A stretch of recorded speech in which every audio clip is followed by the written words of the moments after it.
And now time for Life with Chuck McDugle. In a few moments, time for Life with Chuck McDugle.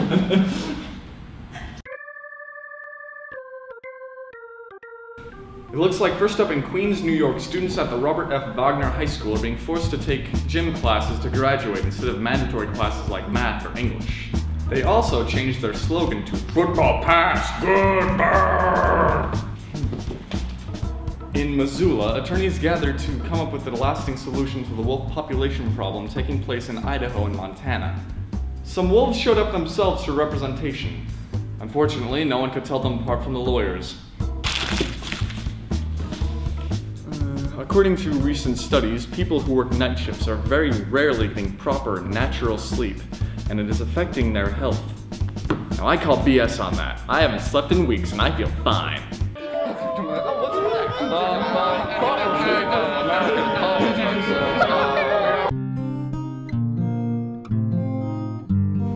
Tonight on Books, we are going to be discussing Charles Dickens' The Old Curiosity Shop.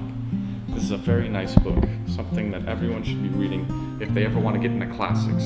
Now, Dickens' Old Curiosity Shop follows one Pauline Sampra, and Pauline owns the Old Curiosity Shop where she sells contraceptives made out of whale blubber. People didn't like them, it was very uncomfortable, so they soon went out of business. So she went to see her first cousins, Glenn Gary and his cousin Glenn Ross. They had a real estate business together. Unfortunately, it was all based on police auctions. They would always just buy the stuff that the police would sell and then sell it back to the police. It was a very odd situation. It didn't really make much sense. Now the police, they were watching Glenn Gary and Glenn Ross, and when Pauline showed up, they were wondering what this new addition could do to their crime syndicate.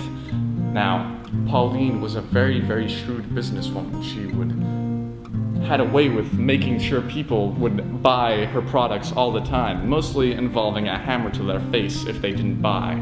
Unfortunately, this did very, very few things with her love life, so she went out to try and find a man for herself.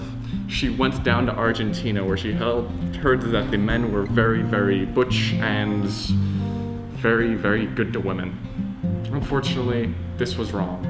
When she got to Argentina, all the Argentinian men that were in fact butch and good looking had been shipped off somewhere else. All that was left was just a whole bunch of fat homeless people. The thing was, she loved one of them. His name was Paul. And they ran off together and lived in a tree, and it was glorious. Charles Dickens' The Old Curiosity Shop.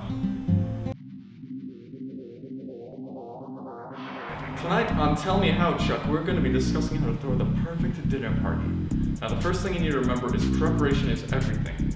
Everything needs to be arranged absolutely perfectly. Once your setup is complete, then after that, you just need to get the proper lighting. Oh!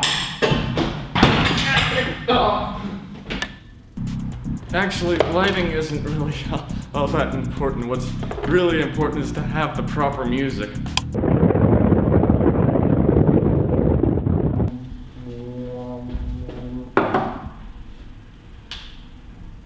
What the heck is this? I asked for corned beef!